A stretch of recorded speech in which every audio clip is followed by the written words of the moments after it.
Имам задача тук да направя един борд. Ето това вече започнах.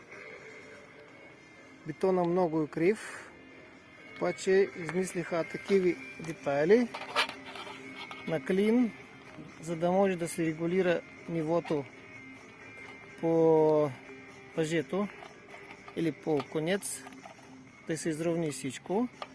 После кове скара и отгоре ще бъде метален борд от същия метал, както и нашите шапки.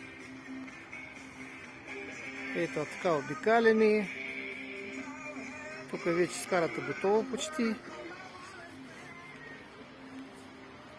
Ето и тук само планките готови. Има още работа, обаче вали. Нищо, ще работим. Живи и здрави!